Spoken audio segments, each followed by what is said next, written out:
your adjustment. It's just been a really big blessing to just to be able to have that, and that's something that was we didn't always have in Colombia. So that's been really, really encouraging. For a consultant, because the training in Missouri, they don't have a consultant to give you to learn English. You have to pay, you know, like a private teacher, and that's so expensive. So we were praying for a consultant, and God responds to that answer, and he gave me one of the best consultants the mission have. And I have the opportunity to be the first person to be in a program that they have for new missionaries. So it's a program for learn better a language. So I had a video call with her every Friday to check my progress and get new work for the next week. I will show you. So most of the times I woke up around 5:30 or 6 in the morning. So I had been learning English from that time until 9 at night. Per week, I work 45 to 60 hours per week on my English tax for almost 5 months. So it was a full job. She was so surprised about it, and then I have my interview with the staff at Missouri, and they were so surprised for my progress, and they accept me to start my training, cross-cultural training in this August, because they noticed that my English was pretty good. And most of the students and staff were available to help me 1 hour every day with my English recurrence. So most of the times, every day I have to recurring a person. So that was a lot of job, actually. Recurring the person, and then I have to listen that recurring with that person 3 times and take notes about what sentence or words I did not understand, and then that person have to explain it to me what means that word or that sentence in English. And then I have to recurring that, and then I have to, for the rest of the day, repeat and repeat and repeat all those recurrings all day long and for the rest of the week. So it was every day in that way. And that was all the work that I have the opportunity to do. Some days it's pretty hard to talk in English, and other days feels pretty well. Please pray for me, because sometimes I just feel so overwhelmed and go so tired at night. But I really enjoy to communicate to you and learning a new language. A beautiful language for me is English. Just to kind of finish up the presentation part, like I had mentioned before, the main thing I've been doing is helping out on maintenance. And to start out with, it was a little bit difficult, to be perfectly honest with you, making the transition from being I guess, quote unquote, what most people generally think of as being a missionary, of, you know, teaching Bible classes and living in a different country. And now I'm in the States, and I'm helping out on maintenance. You know, I'm running a weed eater or mowing the lawn. I'm helping with construction and stuff like that. And I kind of struggled with that, to be perfectly honest with you. But one of the things that the Lord's been teaching me a lot, and that it's brought to my mind over and over again, is, well, Andy, this is how I want you to worship me today. And, you know, it may not feel like, you know, something important. You know, I'm not out in the middle of a tribe, in the middle of the jungle or somewhere translating the Bible. I'm cutting the grass or keeping a building from falling apart or something like that, so that the next generation of people can be trained in an environment without distractions, and then can learn the things they need to learn to be able to go and to take the gospel to the millions of people who have not yet had a chance to hear it. But, you know, when you're in the moment, you don't always get that. You know, sometimes it's just like any other job. There are days you like it, there are some days you don't. And something else I kind of started experiencing when I started working in Missouri was just learning how to serve from a position of weakness. Most of the other guys on the team have been professional contractors prior to being missionaries. And I've had experience doing manual labor, but I'm not, I guess what you would call a skilled contractor or something like that. And so, having to get back into the learning process and ask for help, I was like, okay, well, how exactly am I supposed to do this and learn new things? But at the same time, it's been really neat having the opportunity to learn new skills and to be serving the Lord in a different capacity than what I've been doing over the past several years.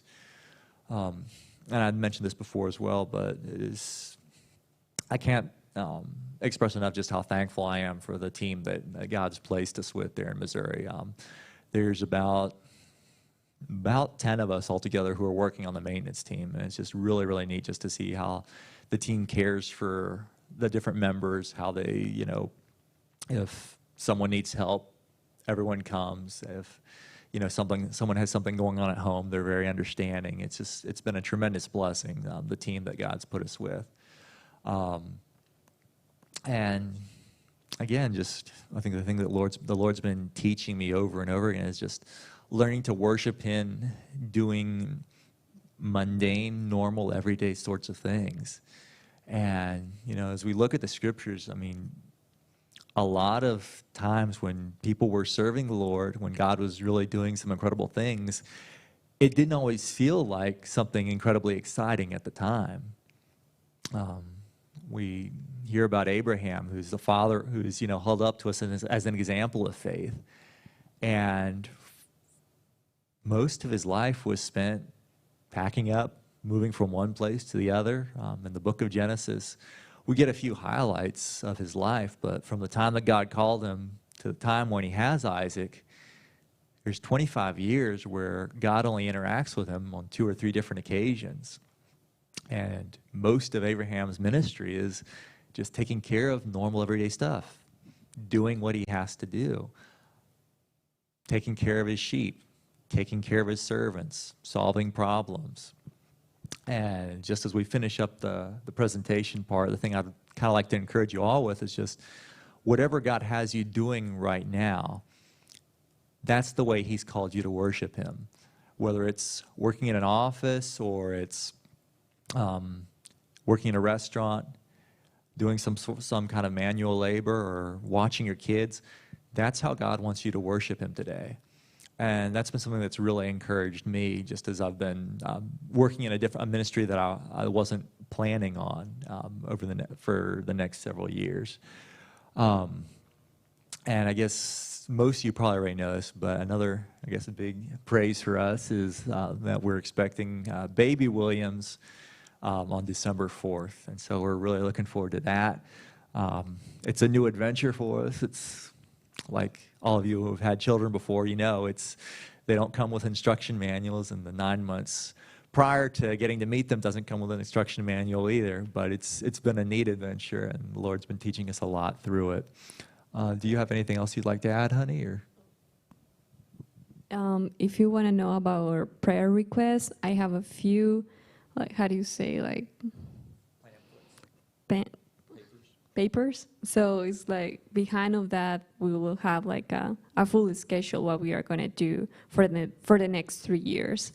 So if you have any question or anything like that, when we are going to come back to Colombia, what we are going to do the next year, and all the stuff and important pretty things, I will give you one if you want.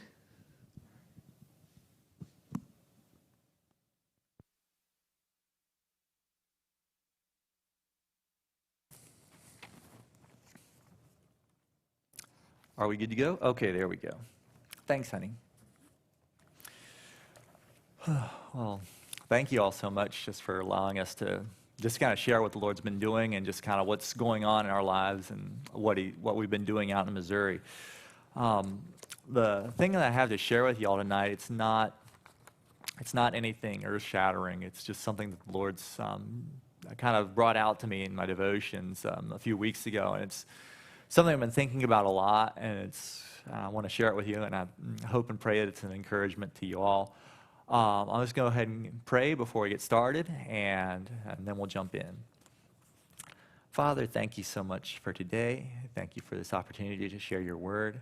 Father, I just pray that you would speak through me, Lord, that you would keep me out of your way, and God, that you would be glorified as we dig into your word, and Lord, that you would encourage and you would teach us more about yourself.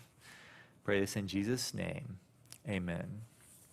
I don't know, I guess it's kind of been a theme over this past year, and it's something I think we all experience on a lot of different occasions, but have you ever had something happen to you that just does not make any kind of sense at the time that it happens? And maybe that you're going through something like that right now. It's just something that's happened and it just really doesn't make any sense.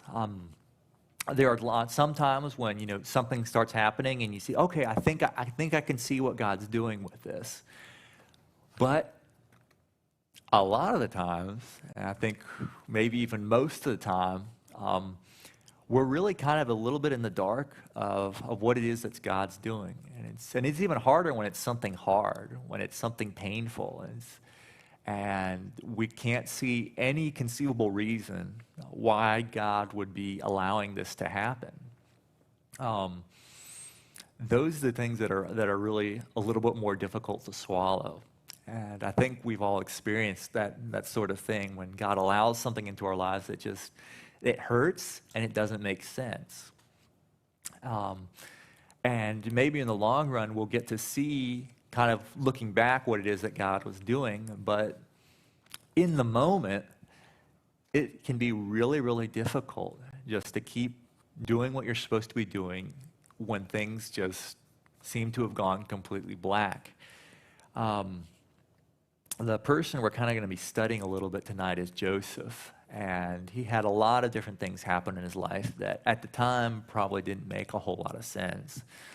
And I know for us in our career as missionaries, which hasn't been super long, but in the 3 years that we've been serving together, we've had some things happen that haven't made sense. When we first got married, the original plan was we were going to get married. We're going to apply for a tourist visa, come home for just like a quick 3-month furlough, for Majo to be able to get to know my family, to get to know our supporting churches, and then we'd go back to Colombia, and Majo would keep working on her training there, and I would continue teaching at the Bible school there. That was the plan. So a few months after we got married, we went to the embassy, and the way it was set up there, Majo had to go in alone, and I was sitting outside waiting for her, and she came out crying and said they denied my visa. Okay, well, now what do we do? So what we had hoped would be a quick process to be able to come home quickly and visit family and then get back to our ministry in Colombia turned into a 2-year process that cost about $6,000, where we were sending off literally pounds of paperwork to the U.S. government where they asked probing questions like, are you a terrorist? And things like that. And, just answering pages and pages of this, going through and sending it off, having them tell you, well, this piece of paper isn't exactly the piece of paper we need, so we need you to redo this and send it in again, and then waiting for them to get to look over it. And it was not a fun process. And at the time, we really didn't understand what it was God was doing. And with Joseph, there were a lot of times, as I said before, that God allowed things to happen to him that just wouldn't seem to have made any sense at the time. Just to kind of give a little bit of context, I know most of us have grown up hearing the story of Joseph, and it's a pretty familiar story. I know they've made DreamWorks even made a movie about it several years ago. But Joseph kind of was born into a kind of an interesting family situation. Remember, Joseph's father is Jacob, and Jacob is the son of Isaac, who is and the grandson of Abraham. And Jacob fell in love with a woman named Rachel, and he made an agreement with her father that he was going to work for him for 7 years, and then he was going to get to marry Rachel. Well, during the wedding celebration, his dear father-in-law switched sisters on him, so he ended up marrying Leah, who he really didn't want to marry, and ended up marrying Rachel later on, so he ends up being married to two women, one who he wanted to be married with and one who he didn't want to be married with. And God had compassion on Leah. I think I said Leah earlier. He had compassion on her because she was the unwanted wife. And so God blessed her with children. Well, then Rachel felt left out, and she couldn't have kids. She had difficulty having kids, and so she gives Jacob her servant girl and says, "Okay, you have kids with her, and so I can have sons by proxy." And then Leah didn't want to get left behind, so she did the same thing. And finally, afterwards, God ended up giving Rachel a son as well, and that son was Joseph. So I mean, it's kind of one of those stories we don't spend a lot of time about. When you stop and you look at it, I mean, this is something that no Hollywood soap opera could equal. You have one guy, 4 women, and a total of 13 kids, all in the same marriage, all trying to live together. And this was not a happy home. And again, Joseph was the son of Jacob's favorite wife. And so Joseph was the favorite son. Jacob loved Joseph more than his other sons. We're going to start out in Genesis 37. If you want to follow along, we're going to be moving pretty quickly through Genesis. But if you want to follow along the story, it starts in Genesis 37, starting in verse 1. It says, Jacob lived in the land of his father's sojournings, in the land of Canaan. These are the generations of Jacob. Joseph, being 17 years old, was pasturing the flock with his brothers. He was a boy with the sons of Bilhah and Zilpah, his father's wives, and Joseph brought a bad report of them to his father. Now Israel loved Joseph more than the other sons, because he was the son of his old age, and he made him a robe of many colors. But when his brothers saw that their father loved him more than all his brothers, they hated him and could not speak peacefully to him. So in a nutshell, Joseph is the favorite son, and he's out working with his brothers, and he brings a bad report to his father of basically his son. Their other brothers weren't doing what they were supposed to do. Joseph tells on him, and that just adds to the tension that's already there because Joseph is the favorite son. And on top of all this, Jacob gives Joseph this extravagant, expensive gift of this coat of many colors. There's some disagreement of what exactly that coat would have looked like, but it was a garment that made Joseph stick out, and it was a clear show that Jacob loved Joseph more than the others. And I'm going to move pretty quickly through the story, but I just kind of want to set the context of what happens in Joseph's life. So Joseph is the favorite, and his brothers hate him. This isn't just we don't like you very much. They hate him. They want to get rid of Joseph. And on top of this, Joseph starts having these dreams.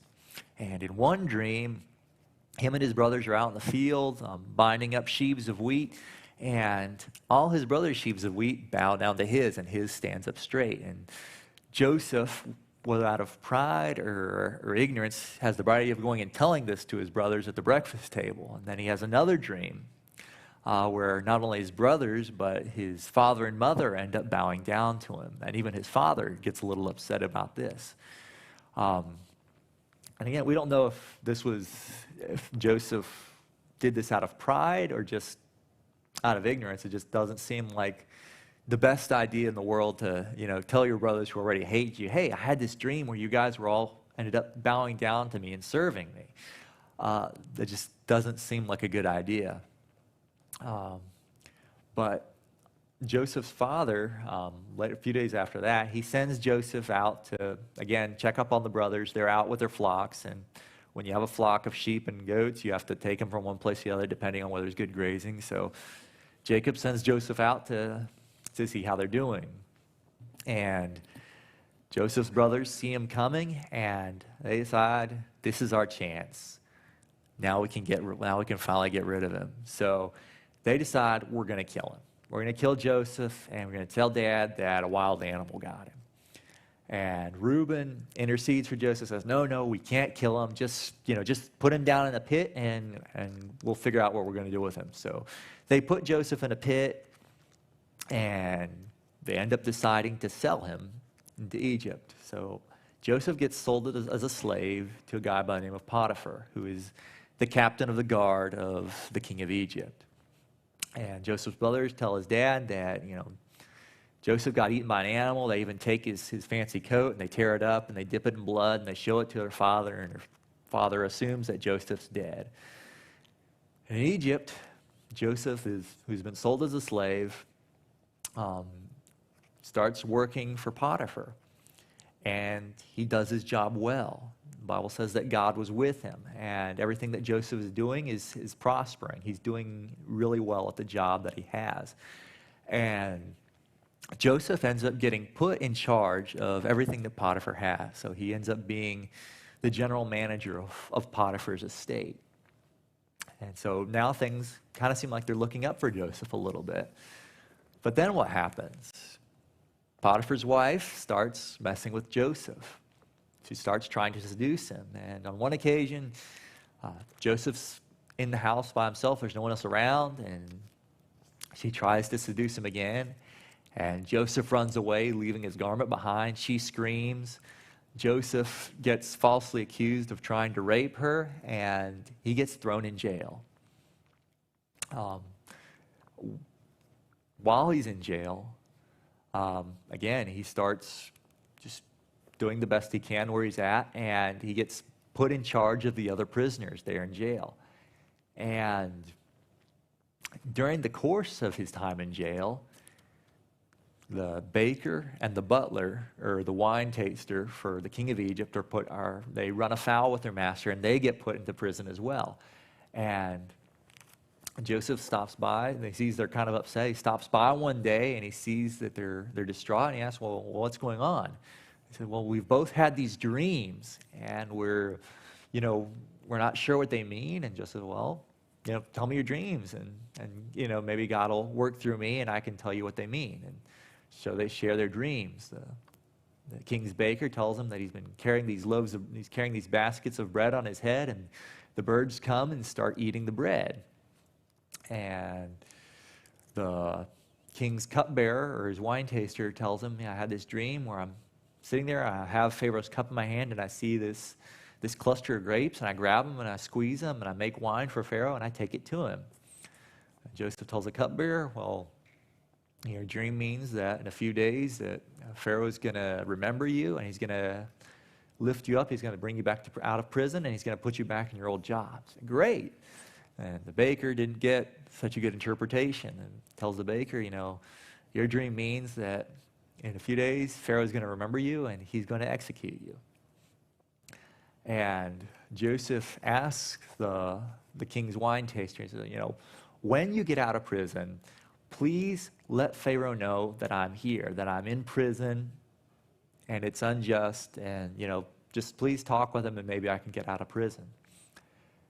And the wine taster gets out of prison, and in Genesis 41, it says, in Genesis 40, at the end of verse 40, verse 22, it says, yet the chief cupbearer did not remember Joseph, but forgot him. And it says, after 2 whole years, Pharaoh dreamed that he was standing by the Nile. And behold, there came up out of the Nile 7 cows, attractive and plump. And they fed on the reed grass. And, then the 7 other cows come up, the ugly, skinny ones, and they eat the fat cows. And then he has another dream where there's 7 heads of grain, and then there's the 7 scrawny, nasty heads of grain that come up and swallow up the good heads of grain, and they still remain as nasty and as scorched by the wind as the other ones did. And Pharaoh has no idea what this dream means, and so then the cupbearer, after 2 years, he finally remembers Joseph and says, hey, I knew this guy in prison who was able to interpret my dream. And so they bring Joseph in, they clean him up, they bring him before Pharaoh. Joseph interprets Pharaoh's dreams, and Joseph gets put in charge of preparing for the famine that's going to come. The interpretations of the dreams was, the 7 fat cows and the 7 good heads of grain are 7 years of plenty, of abundance. And the 7 bad cows and the 7 nasty heads of grain, those are 7 years of famine, unlike anything that's ever been seen before. And Joseph is put in charge of the program of, gathering the grain, and he's also made second in command of all of Egypt. So Joseph goes in a day's time from being stuck in prison to being second in command of the most powerful nation at the time. And we know how the rest of the story ends. The famine comes. Egypt is prepared for the famine thanks to Joseph. But Jacob's sons and his family are not prepared, and they end up having to go to Egypt to buy grain. And Joseph recognizes them, and through a series of events, he kind of tests them to see if they've changed at all. And when it becomes clear they have, there's restoration, and God uses Joseph to save Jacob, his family, and the nation of Israel. I'm going pretty fast through this story because I believe it's a story. It's an account that we've studied several times. But the thing that really stood out to me as I was going through this was those 2 years where Joseph's in prison. And I just remember stopping as I was reading through this, like, why in the world did God allow the king's cupbearer to forget about Joseph for 2 years? And number one, how do you forget about someone like that who interprets your dream and it comes true? How does that happen? I remember thinking that must have been really, really hard for Joseph to have something like that, to be forgotten about for those 2 years. And I just wondered, why in the world did God allow him to stay there for 2 years? And you ever play the what if game? You stop and ask, what would have happened if? I remember as a kid, I was always asking my dad these questions, what would happen if a tiger fought a lion? Or what would happen if this happened? And sometimes it can kind of make us think a little bit if we kind of ask ourselves a what if. And so I started asking myself, what would have happened if Joseph had been released as soon as the king's wine taster got out? If the king's wine taster had been released from prison, he goes to Pharaoh and says, hey, thank you so much for restoring me to the position where I was before. And by the way, there's this guy in prison who, he told me everything was going to happen, and he's in prison, and there's really no reason for him to be there. He's innocent, and Pharaoh lets Joseph go. What would have happened then? Well, Joseph would have been, free, he would have been in Egypt, and more than likely he would have found a way to get back to his father and his family. Now ask yourselves, what would have happened if Joseph had just showed up at Jacob's front door one day? Jacob is under the assumption that Joseph's dead. And when Joseph, in the account in the Bible, he is restored in the relationship that he has with the relationship with his brothers is made better. But that was, if Joseph had gone home, it would have been 9 years earlier. What kind of family turmoil would that have generated if Joseph just shows up at the front door? Jacob finds out he's not dead, and 2, that his brothers lied about his death and sold him as a slave in Egypt. More than likely, there never would have been any kind of a restoration in Joseph's family. Number 2, Joseph would not have been there when Pharaoh had his dream. Again, what I'm sharing, this is from a human perspective. And I don't want to say we know that God is sovereign and that God would have worked something out. But what I'm trying to do here is just help us to look at this and see what it was, why God allowed Joseph to stay in prison for those 2 years. And you can keep going with this. Joseph isn't there to warn Pharaoh about the famine from the dreams that God sends him. The famine comes, and Egypt isn't prepared, and now not just Egypt, but the Middle East is facing a famine for 7 years. And we're talking about the starvation of thousands of people. And not only that, you have Jacob and his family. And the whole reason that Jacob sent Joseph's brothers into Egypt to buy grain was because they were facing starvation. They didn't have anything to eat. So now you have Jacob and his sons, who were the forebearers of the 12 tribes of Israel, facing starvation. And if there's not the 12 tribes of Israel, if there's not a nation of Israel, what happens with our Messiah? And again, this is looking at it from a human perspective. We know that God, if Joseph hadn't worked out, God would have done something else. But what I'm trying to bring out here is that those 2 years for Joseph at that time would have made absolutely no sense whatsoever. Why in the world has God allowed me to stay here for these 2 years? Why in the world has the king's cupbearer completely forgot about me? But then when we have the advantage, we get to see the end of the story, and we get to see what kind of repercussions Joseph not being in jail for 2 years would have caused. In all likelihood, he would not have been in the position that he was when Pharaoh needed someone to interpret his dream. And that has been something that has really encouraged me, because there are a lot of times when something comes up and I really have no idea why in the world God is allowing it. And God may in the future show us some of what he's doing, but I don't think we'll ever completely get the whole picture until we get to heaven and we see it.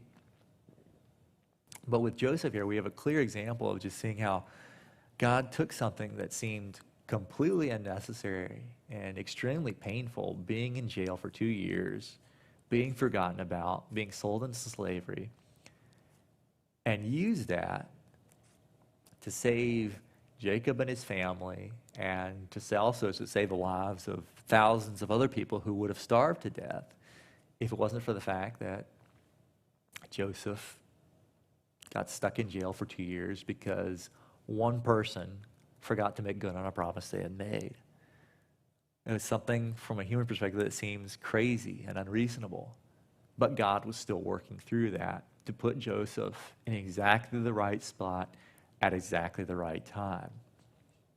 And there's a lot more that we can share about this, but just 3 things that kind of stood out that Joseph did in the meantime was just, number one, he kept serving. He kept doing what he knew God called him to do, regardless of the circumstances. He gets sold as a slave, so he decides, well, I'm going to be the best slave that I can possibly be because I know that honors God. He gets thrown in jail on a false charge.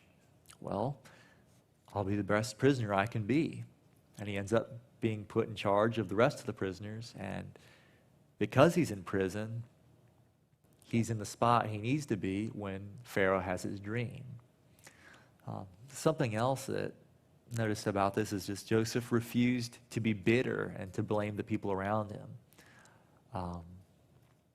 When Joseph's brothers come to buy grain, he would have had it in his power to end them right then and there, but he didn't. He could have very easily just become bitter and given up on serving the Lord while he was in prison, but he didn't. And he sought to be a blessing to the people that were around him. He's in prison unjustly. He sees 2 guys that are distraught. He asks him, well, what's going on? What's bothering you? And God uses that. He interprets their dreams. And then 2 years later, when Pharaoh has a dream, the cupbearer finally remembers Joseph. So just kind of 3 practical things to keep in mind when these things are happening. It's just, you may not understand what's going on. You may not understand what God is doing, but just keep doing what you know to be right. Keep serving him. just because we can't see what God's doing, it doesn't mean we have a justification just to give up on what God's called us to do. What would have happened if Joseph had done that? Don't become bitter at people who have caused you pain, and seek to be a blessing to the people that God brings across your path when you're going through those times.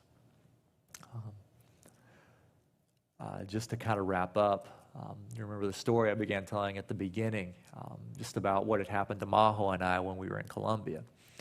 And, we ended up spending those 2 years working, doing paperwork, just kind of waiting and waiting to for her to finally be able to come to the States and meet the family and get to meet you guys. And as we look back, if our plans had worked out the way we thought, if we had only come back for, a short 3-month furlough and then returned to Colombia, we would have missed all of last year, which was just a really, really special time that we had, being here in Virginia and staying at Mom and Dad's house. For starters, we would have, I think probably one of the biggest things as we look back on it, if Majo had gone back to Colombia and we'd been going through the training there, the mission was going up through a lot of nasty upheaval there at the training center. And just with all the stress and stuff like that, it would be, looking back, you never know what would have happened, but looking back, I'm so thankful that that she wasn't going through the training at that time.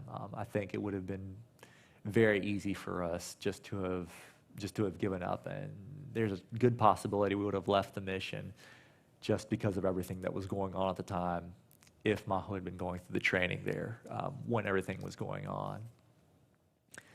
And I think we can both say we're so thankful just that God ruined the original plan that we had and brought us here, just for all the time we've been able to spend with our supporting churches, spending time with our family, and now getting ready for her to take the training out there in Missouri. It did not feel good at the time. We didn't understand why it was that God was allowing this to happen. But we're so thankful for the way He has worked and for where He has us right now. And just as we look at Joseph's life, just continue to be faithful with what God has called you to do. And you may not ever completely see, but rest assured that God is at work. And God will be using you in ways that you cannot possibly imagine if you remain faithful. Don't give up. God is still at work even when we can't see it. Thank you all so much for having us, and thanks for allowing me to share this with you. I pray that it's an encouragement to you guys, as it has been to me, and may the Lord bless you all as you continue to go out for the rest of the week. Thank you all so much.